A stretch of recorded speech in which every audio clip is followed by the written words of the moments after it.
Kita mulai ya. Assalamualaikum warahmatullahi wabarakatuh.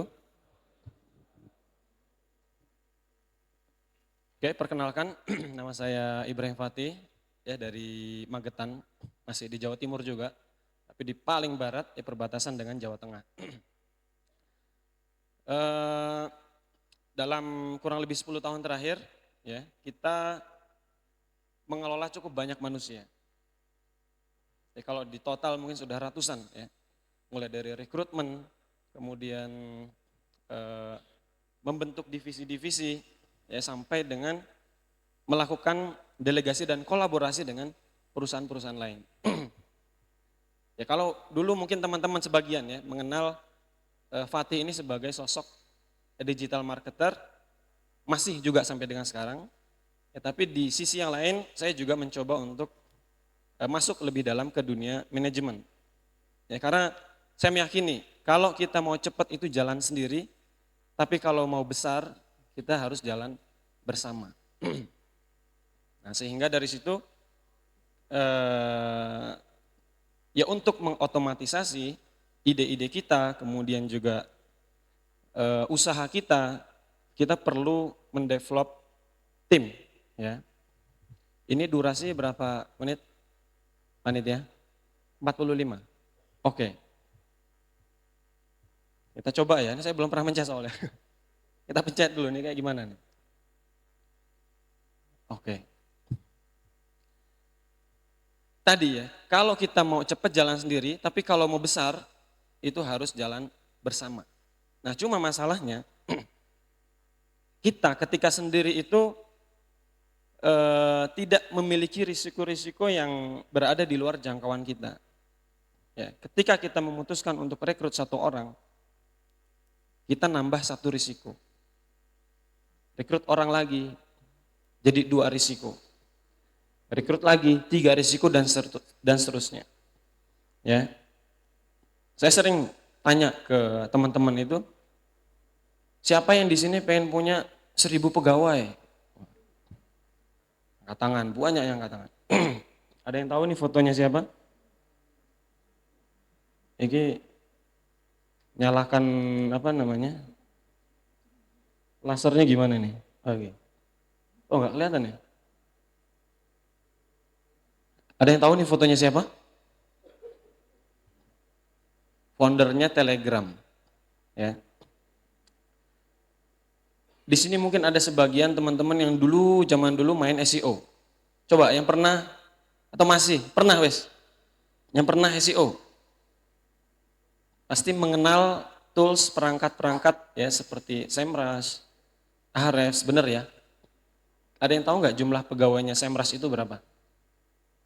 Ada yang pernah baca gitu pelajari? Jumlah pegawai Semrush itu ada 2.400 orang. Nah kalau yang selama ini pakai Semrush atau Ahrefs juga sama. Jumlah pegawainya kurang lebih segitu, 2.000-an orang.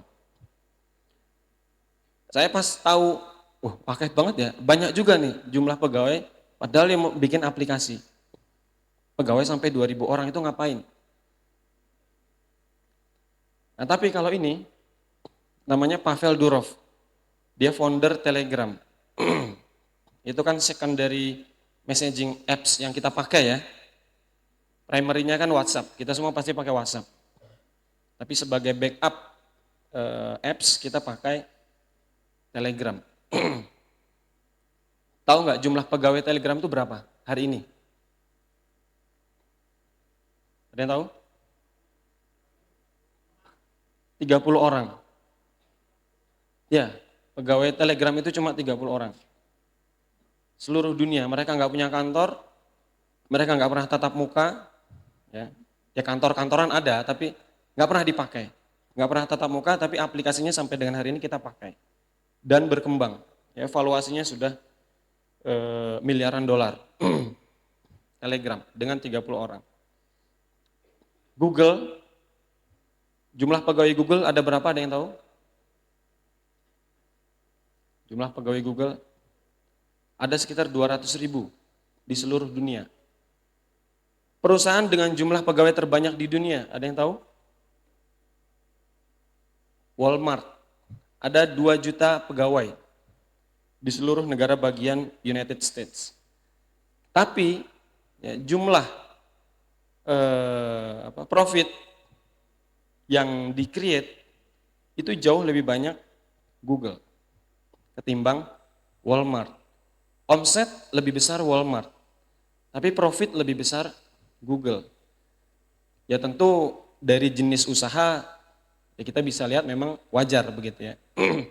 Tapi di sini yang ingin saya tekankan adalah ingin besar jalan bersama itu bukan kok sebesar-besarnya. Ya. Jadi besar itu maksudnya adalah omsetnya atau profitnya.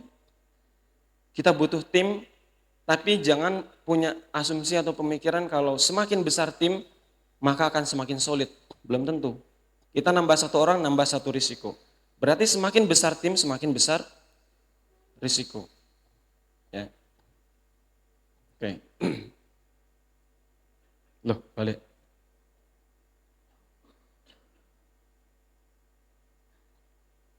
Nah, ini perlu dipahami juga. Oke.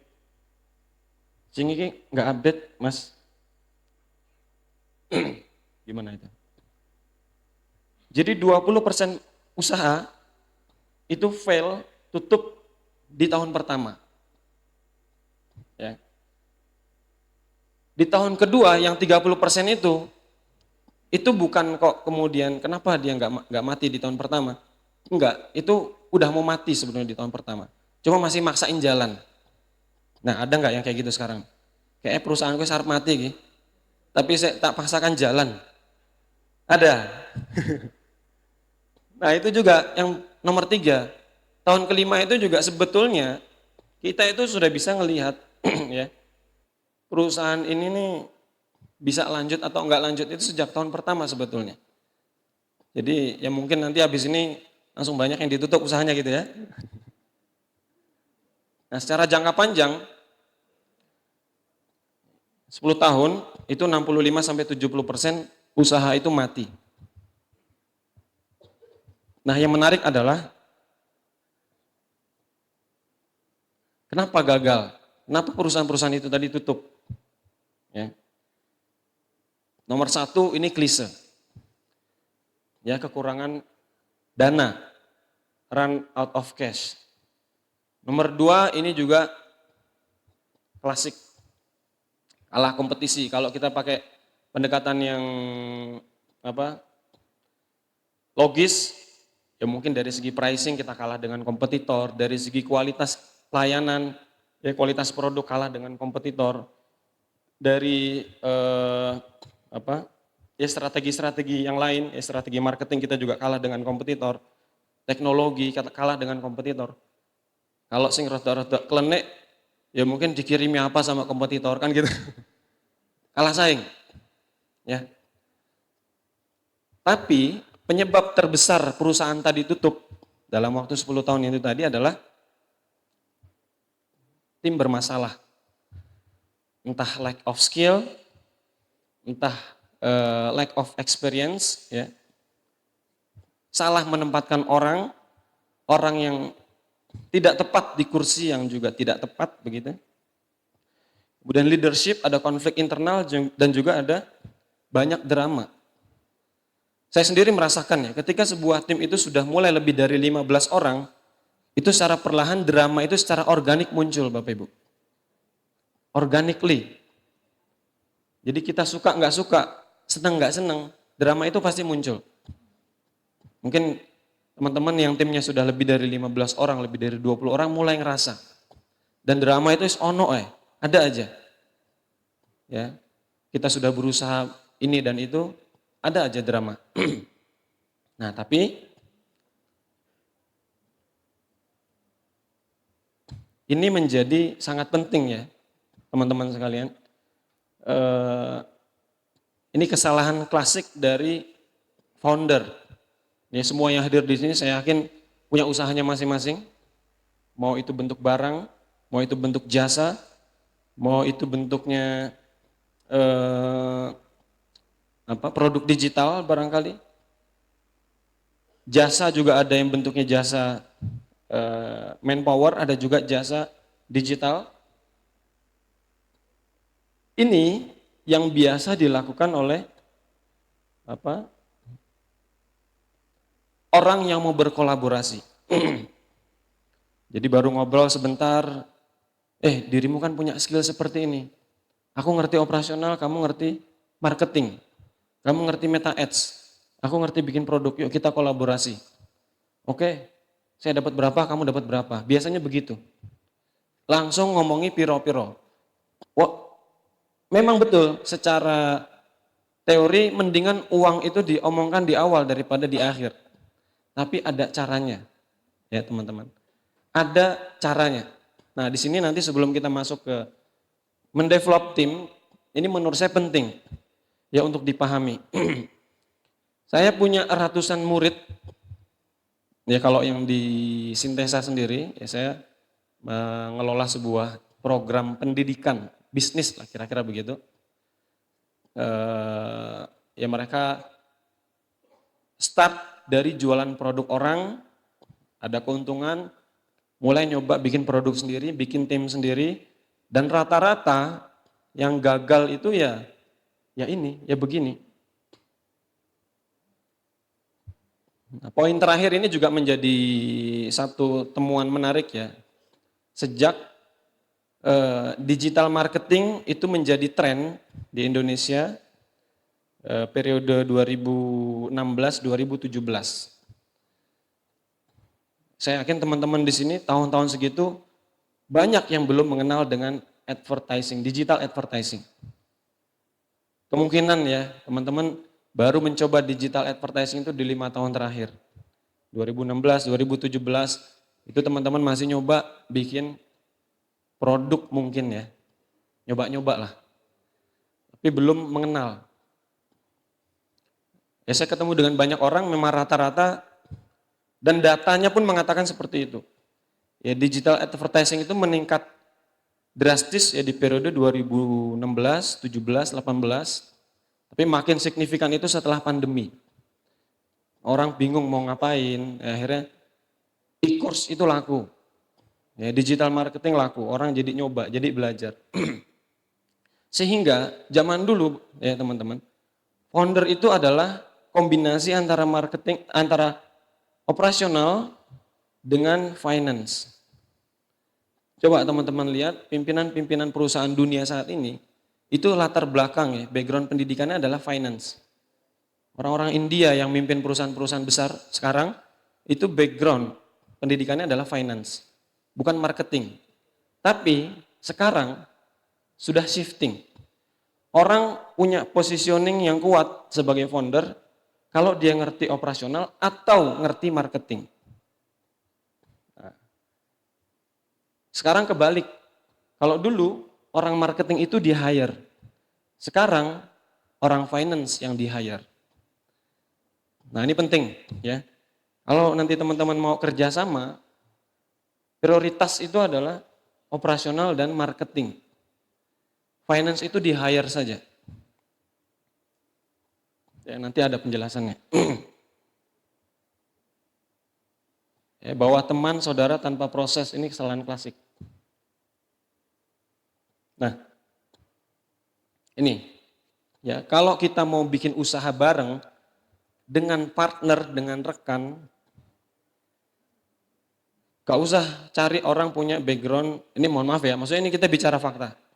Orang punya latar belakang yang kuat di HR, ya, atau HRD, orang punya latar belakang kuat di finance, itu better hire aja. Jangan kasih saham, ya, gak usah punya equity, gak usah ngambil kebijakan. Yang ngambil kebijakan adalah orang operasional dan orang marketing.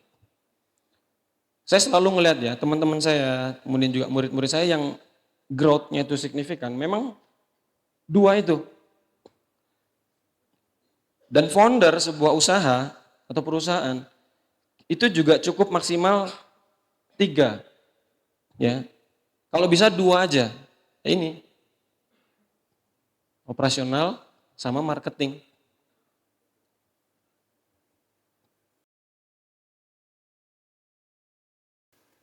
Kalau saya, background utama saya adalah marketing. Jadi kadang-kadang dulu iya ya, aku pengen punya usaha di sektor properti. Tapi saya nggak bisa, dunia properti itu saya nggak ngerti. Konstruksi itu seperti apa, manajemen risiko di infrastruktur itu seperti apa. Tapi permintaan market di properti itu sangat tinggi. Akhirnya apa? Ya sudah, saya tawarkan ke orang yang punya pengalaman besar di operasional properti atau konstruksi untuk buka yuk satu usaha. Bukalah itu usaha, di tengah jalan dia mengusulkan, kayaknya kita perlu ngajak orang yang ngerti keuangan dan pajak deh sebagai founder. Saya sampaikan nggak perlu, itu nanti kita konsultan saja atau hire saja. Faktanya seperti itu. Kenapa? Untuk bisa usaha itu berhasil yang dibutuhkan nomor satu adalah sales. Cash flow. Usaha itu untuk bisa jalan ya harus ada cash flow. Cash flow itu dari mana? Dari marketing dan sales. Dan ada produk yang dimarketingkan dan disaleskan. Enough, cukup. Uang berantakan gimana? Ya nanti dibenahi. SDM berantakan gimana? Nanti dibenahi. Yang penting cari uangnya dulu. Uang ada, baru dirapikan pelan-pelan. Ya, kalau secara teori manajemen itu efektif dulu, efisiensi kemudian. Nah, di sini saya mau mengenalkan satu konsep yang saya yakin 90% teman-teman yang hadir di sini belum pernah mengenal istilah ini. Coba saya mau tanya, ada yang tahu nggak build sprint? Pernah tahu nggak? Ada yang pernah tahu build sprint? Dengan penjelasan yang seperti ini? Ini adalah strategi yang teman-teman bisa pakai ketika mau memulai kolaborasi dengan partner atau rekan. Ya. Kalau bahasa kita tadi kan, siapa sih jomblo, yang jomblo maju. Itu kalau bahasa yang agak-agak Islaminya itu ta'aruf lah kira-kira gitu. Ta'aruf dulu dengan calon partner. Ini build sprint. Ya. Build sprint ini ta'aruf dalam dunia bisnis. Tujuannya apa? Ini. Pembuktian skill, ya, pembuktian komunikasi dan juga pembuktian komitmen. Durasi build sprint itu antara 2 sampai 4 bulan, teman-teman. Kita ngobrol aja, ketemu dengan rekan kita itu selama 2 sampai 4 bulan ngobrol. Ya seminggu minimal 3 kali. Kalau bisa setiap hari. Durasinya nggak perlu lama, 30 menit sampai 60 menit. Itu adalah fase di mana kita akan menyimpulkan, ya. Kita bisa nggak lanjut, ya, dinyatakan sukses atau gagal. Saya pernah mau membuat satu produk, ya. Orang ini memiliki kemampuan 9 out of 10. Kalau bicara skillnya. Jadi build sprint ini bukan hanya proof of skill, ya. 9 out of 10. Sangat perfect sekali. Kemampuan skillnya itu sangat bagus sekali. Kemudian saya sampaikan, ini sebelum kita mulai kita build sprint dulu. Build sprint itu apa? Gitu katanya. Build sprint itu apa? Tak jelaskan, kayak gini. Anda biar tahu saya itu siapa, saya juga biar tahu Anda siapa. 2 bulan. Kita tetapkan hari Selasa, hari Rabu, hari Kamis gimana? Oke, deal. Jam sekian sampai jam sekian gimana? Oke, deal. Hari pertama kita ketemu. Bebas, ini bisa dilakukan secara online atau offline. Ya. Dan kedua-duanya saya lakukan. Online saya lakukan, offline juga saya lakukan. Ketemu. Hari pertama oke. Hari kedua dia nggak nongol. Ya, tak tunggu setengah jam nggak nongol. Sudah 1 jam saya WA. Udah tak tunggu bro. Dia malah bales foto, sorry isih rapat. Ah ya wes. Ngapain gitu kan. Dia punya prioritas yang lain. Skillnya oke, tapi dalam konteks kita mau bikin usaha bareng, prioritas kita nggak sama. Ngapain kita muluk-muluk ngomongin peluang, ya, keuntungan, profit. Oh ini potensi marketnya sekian. Ini kalau kayak gini akuisisinya sekian, kita bisa dapat sekian. Nggak ada urusan dengan itu. Ini dulu aja. Ya. Orang sama-sama punya skill, komunikasi bagus, komitmen, belum cukup juga. Ya, chemistry. Chemistry ini menjadi penting. Saya pernah juga membuat satu produk, ya, skill oke, rapat selalu hadir dengan partners, komunikasi juga bagus sekali. Tapi setiap kali kita mau ada diskusi hal-hal baru, ya, itu seperti visinya nggak nyambung, chemistry-nya nggak dapet. Ini usaha udah profit teman-teman, dan cukup bagus. Tapi konteks untuk kita perbesar skalanya, saya ngerasa ini nggak bisa. Gitu. Nah ini itu saya lakukan sebelum saya mengenal istilah-istilah ini ya. Ternyata chemistry kita tuh ada yang miss. Ya udah susah. Gitu. Saya memutuskan untuk ya sudah saya mundur saja. Saya ambil saham saya sekian-sekian, saya kembalikan ke mereka. Nggak ada masalah. Berakhir bukan karena ada masalah, tapi ngerasa chemistry-nya nggak cocok. Beda ya, dengan berkonflik atau tidak berkonflik itu beda. Chemistry itu kayak ngobrol nggak nyambung aja. Saya pengennya kayak gini, ini dalam konteks pengembangan.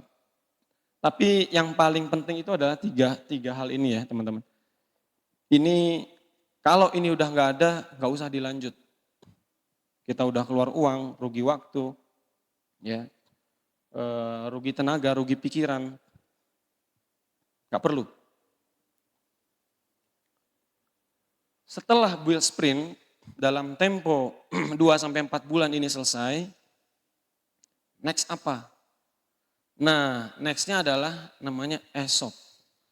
Nah, kalau ESOP ini saya yakin sudah agak banyak yang tahu. Tapi masih lebih banyak yang belum tahu. Ya. ESOP itu kepanjangannya Employee Share Ownership Plan atau Employee Stock Option Plan. Nanti kalau dicek di Google kepanjangannya dua varian, dua versi. Intinya adalah teman-teman, nggak masalah kita menyebutkan, oke, nanti aku dapat 50%, aku 60%, kamu 40%, deal. Tapi itu sifatnya reversible, nggak permanen, sampai bulan ke-12. Jadi ESOP ini adalah pembuktian kedua teman-teman. Di awal kita sudah membagi peran. Aku ngene, ya saya begini, kamu, saya A, B, C, D, E, F, kamu G, H, I, J, K, L, M, N. Sudah sepakat. Yang sering terjadi adalah kesepakatan tersebut tidak berjalan sesuai yang disepakati, benar nggak? Katanya dirimu marketing, kok nggak gini. Katanya dirimu operasional, tapi kok nggak kayak gini. Jadi baru betul-betul kelihatan setelah dijalani. Nah, di bulan ke-12 atau bulan ke-13, kita sepakat untuk ada pembaruan pembagian equity. Jadi jangan dibuat saya 60, kamu 40 itu permanen. Walaupun sudah di Kemenkumhan. Kemenkumhan kan bisa diupdate, bisa dirombak. Ya tinggal bayar lagi 4 juta kan gitu.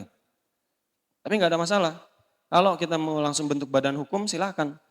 Tapi di bulan ke-12 kita sepakat untuk ada penyesuaian sesuai peran yang dilaksanakan selama 8 atau 7 bulan terakhir ini. Setelah build sprint, oke kayaknya kita cocok, kita lanjutlah ke pelaminan kan gitu kan. Habis ta'aruf kan lamaran gitu. Lamaran, pelaminan kan gitu.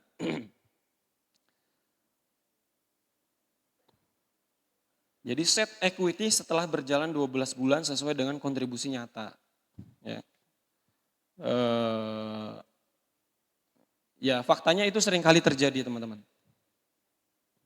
Sehingga di kondisi-kondisi seperti itu, wah kok aku cuma dapat sekian, padahal sing ngurusi produksi akhirnya saya, sing ngurusi strategi marketing sing bagian ini saya juga, yang ngurusi rekrutmen saya juga, yang ngurusi keuangan saya juga, dia nggak ngapa-ngapain loh. Dia cuma ngurusi satu platform dong, misalkan Facebook Ads aja. Padahal ada TikTok, ada semacam-macam, ada Google Ads. Kok dia dapatnya sebesar itu ya? Kok nggak ikhlas gitu. Sedangkan seperti seolah-olah udah kekunci. Akhirnya apa? Menyusun sebuah skenario seolah-olah ada sesuatu, karena saya udah ngerti semuanya, mendingan saya bikin perusahaan baru aja sendiri. Ngapain ngajak-ngajak dia? Akhirnya begitu, benar nggak? Benar. Sepakat semuanya. Akhirnya timnya bubar. Jadi saya sudah cukup banyak merasakan ya. Tim bubar itu bukan karena ada niat jahat dari awal.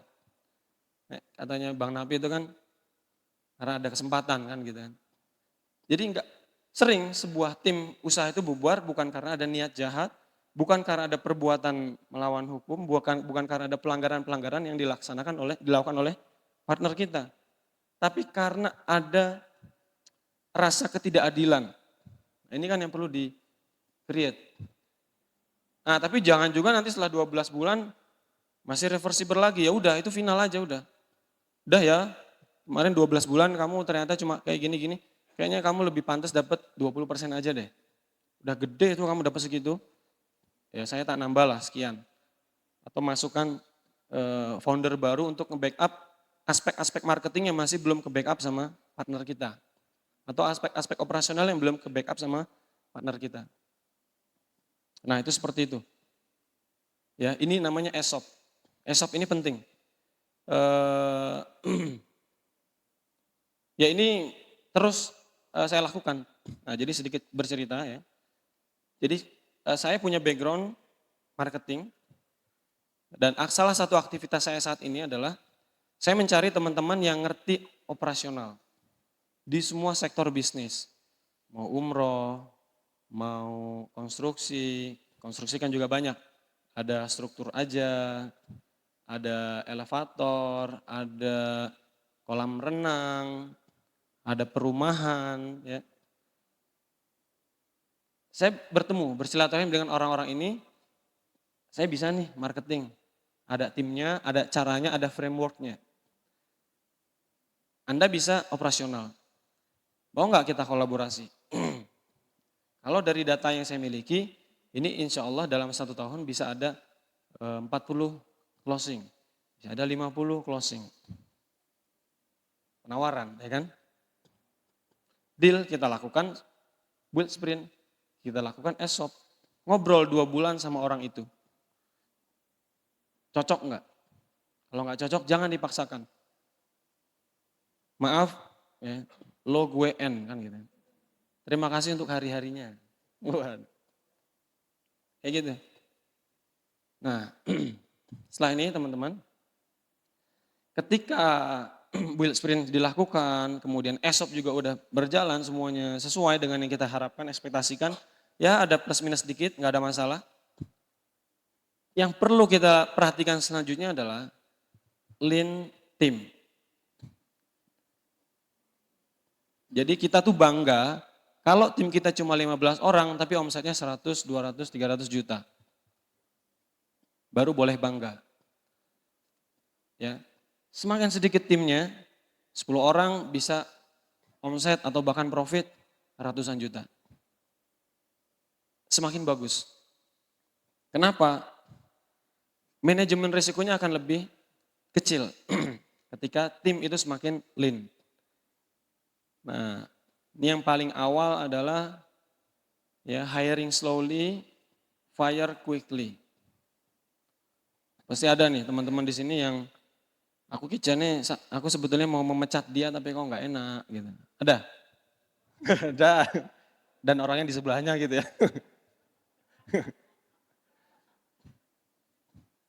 Ya gimana ya, ini teman saya ya, saudara saya ya, atau macam-macam itulah.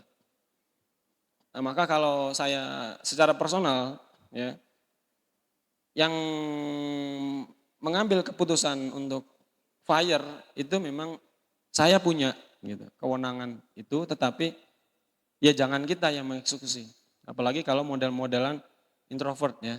Saya introvert, gak enakan gitu ya. Ya kita pakai tangan orang lain. Tolong dong urus dia. Selesai gitu. Nggak perform, ngapain dipertahankan? Beban tim gitu ya kalau Mobile Legends atau Dota, beban, berat gitu, ngangkatnya berat. Nah ini juga yang poin kedua adalah early employee harus yang builder. Builder itu bisa mikir, bisa kerja. Dia itu harus orang yang punya inisiatif. Ya, itu poin nomor 2 dari bawah. Tidak inisiatif dan tidak responsibel itu adalah karakter. Ya, sulit diubah. Ya kadang-kadang ada murid saya itu. Jadi saya setiap tahun itu punya cucu. Jadi murid saya udah menikah, punya anak. Lah itu saya nganggap itu cucu saya gitu. Jadi setiap kali mereka mau menikah itu, yang selalu saya tanya tuh, kamu cocok nggak sama sifatnya? Cocok nggak sama karakternya? Walaupun kalau di agama itu kan diajarkan agamanya, ya kan? Itu kalau saya memahaminya agama itu ya termasuk karakter itu. Banyak orang punya asumsi ketika mau ngambil keputusan. Ya, ingat ya, kita itu bebas memilih, tapi kita tidak bebas atas pilihan yang sudah kita pilih. Ya sekarang kalau masih milih ya bebas mau milih mana. Tapi kalau udah milih, ya tanggung jawab. Cocok nggak dengan karakternya? Wah itu nanti harapan saya bisa diubah mas. Nanti saya akan nyoba mendidik dia, walah pakai ngono lah. Gak bisa. Ya, 90% karakter itu udah statis. Sulit diubah. Jadi kalau kita mau cari orang itu cari yang memang builder, bisa mikir dan bisa kerja. Kok nggak kerja kalau nggak disuruh, nggak diinstruksikan, ditanya ada problem kayak gini menurutmu gimana? Wah jawabannya nggak akurat gitu kan, jawabannya menyebalkan atau nggak solutif. Nah itu kesalahan-kesalahan yang umum yang dilakukan oleh orang-orang yang baru membangun tim di awal. Nah caranya gimana? Kalau saya itu ketika ada orang baru gitu ya, itu selalu membuat sebuah pertanyaan konseptual. Pertanyaan konseptual itu kayak gimana? Pertanyaan konseptual itu contohnya gini. Menurut kamu gimana cara membuat sekolah? Ya rekrut guru, bikin gedung gitu kan, kemudian cari murid. Oke, itu pertanyaan biasa. Pertanyaan yang agak konseptual tuh kayak gini. Gimana cara bikin sekolah yang berkualitas? Ini agak konseptual. Nah lebih konseptual lagi, gimana caranya bikin sekolah yang berkualitas dengan biaya yang terjangkau? Itu lebih sulit lagi, lebih konseptual lagi. Jadi nyari orang itu jangan ditanya portofolionya apa mas, kemudian pengalaman berapa tahun, enggak, siapin pertanyaan konseptual. Kalau teman-teman bingung, ya buka ChatGPT, tolong buatkan saya pertanyaan konseptual untuk saya ajukan ke calon pegawai saya dengan role seperti ini. Nah itu dibaca, itu pertanyaan konseptual. Ketika dia mampu menjawab itu dengan lancar dan baik, menurut kita, itu tandanya dia bisa mikir. Pertama kali yang harus kita lihat itu orang yang bisa mikir dulu. Kita nggak tahu dia bisa kerja atau enggak sebelum dicoba. Tapi kalau kita nggak tahu dia bisa mikir apa enggak, udah, itu bahaya. Pastikan tim kita itu bisa mikir. Penting, ya mikir itu penting. Orang nggak bisa mikir, otomatis kemungkinan besar nggak bisa kerja, nggak bisa inisiatif. Ya, seperti itu. Oke.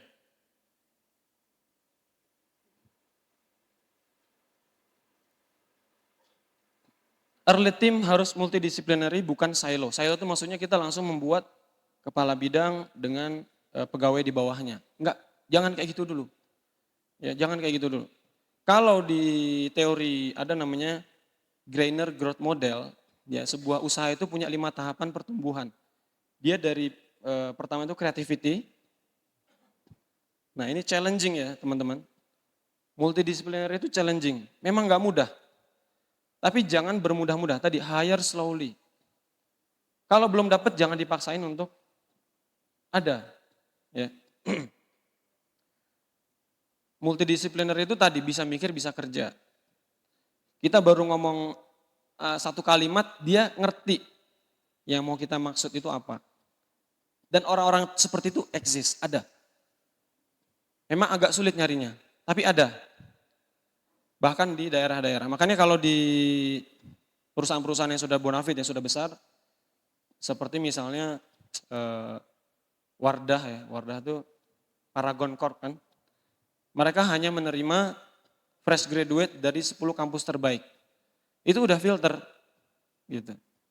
Kalau saya pernah sampaikan ke ya tim SDM, cari orang itu enggak ya kalau cari yang top 10 university berat. Ya, berat di fulusnya.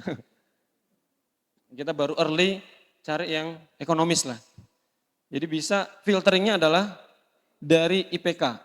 Ya saya memang nggak sekolah, tapi faktanya IPK itu seberpengaruh itu teman-teman.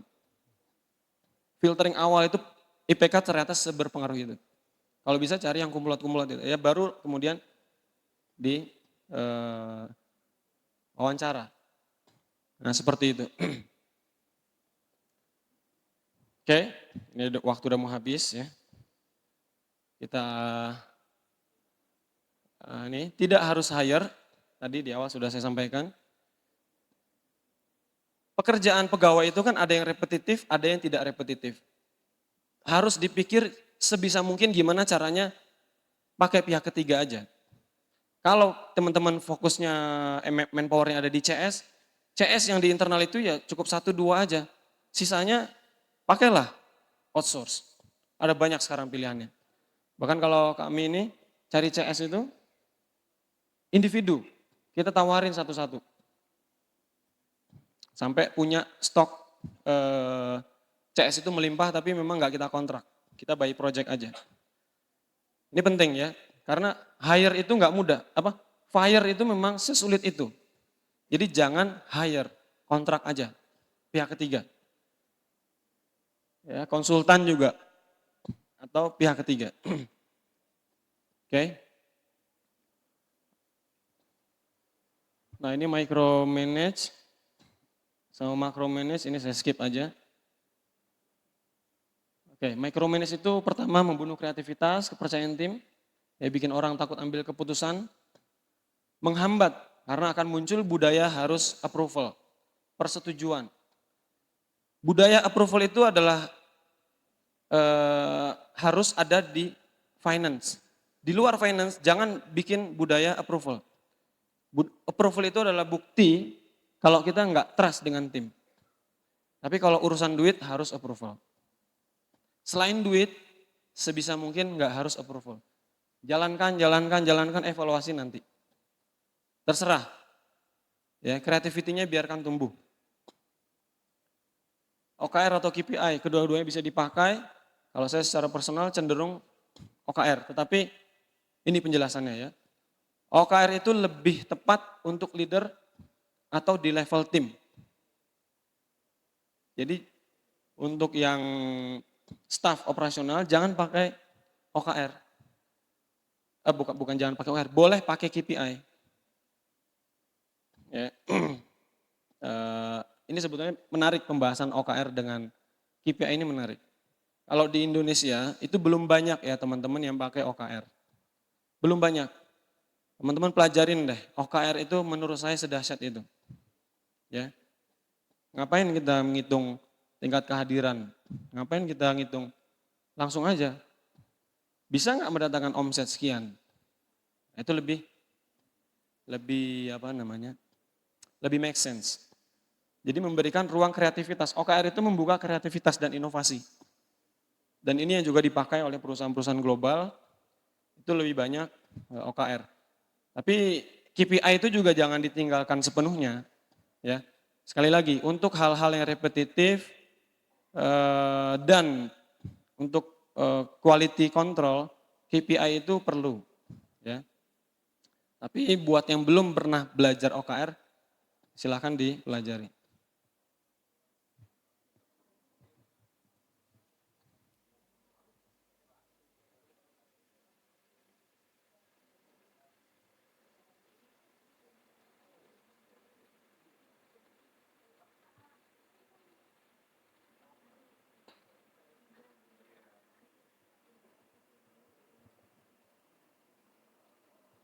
Oke, selamat datang Bapak-Bapak Ibu-Ibu sekalian.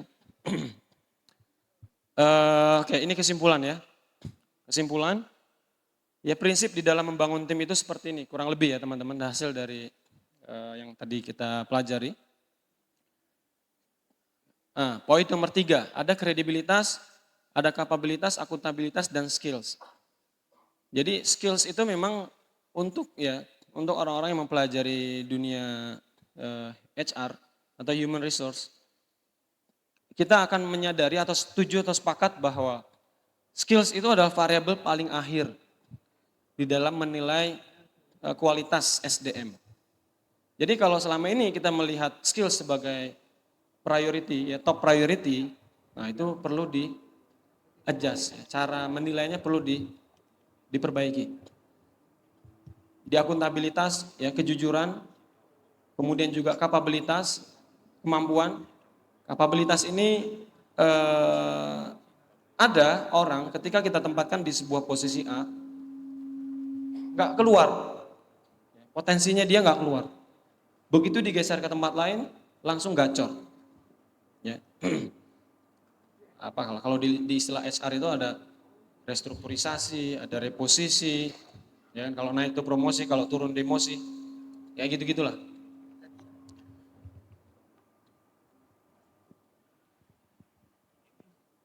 Jangan bangun struktur besar ya sebelum mesin bisnis itu berjalan. Intinya menghasilkan cash flow. Jangan pernah punya asumsi di kepala ya. Merekrut orang itu akan membuat bisnis kita semakin efektif. Belum tentu. Ya. Tidak seperti itu cara kerjanya. Nah, marketing and sales adalah jantung. Jadi ini memang harus ada di awal dan kalau menurut saya dia bagian dari founder. Ya, marketing khususnya itu kalau bisa ya jangan hire. Jangan hire. Kenapa? Marketing itu part ya of strategi. Hal-hal yang sifatnya strategis itu banyak sekali melekat di marketing. Ya, kalau bisa marketing itu part of founder, bagian dari founder. Jangan hire. Nah, ini kebalik. Finance itu hire, marketing itu founder. Marketing dan operasional adalah founder. Untuk pengembangan, nggak apa-apa kita hire marketing, advertising, content creator. Tapi foundernya itu harus ngerti prinsip-prinsip marketing. Nah, itu seperti itu. Itu yang saya amati, saya perhatikan ya dari ratusan orang yang berinteraksi dengan saya, yang pertumbuhannya itu cepat dan stabil. Foundernya adalah founder yang ngerti operasional dan ngerti marketing. Ya, dan terakhir, data itu harus lebih tinggi, harus lebih prioritas daripada ego. Jadi nggak boleh, menurut saya, ya, keputusan harus berdasarkan data. Baik, itu saja yang bisa saya sampaikan, waktu juga sudah habis. Terima kasih, semoga bermanfaat. Sekian dari saya, Assalamualaikum warahmatullahi wabarakatuh.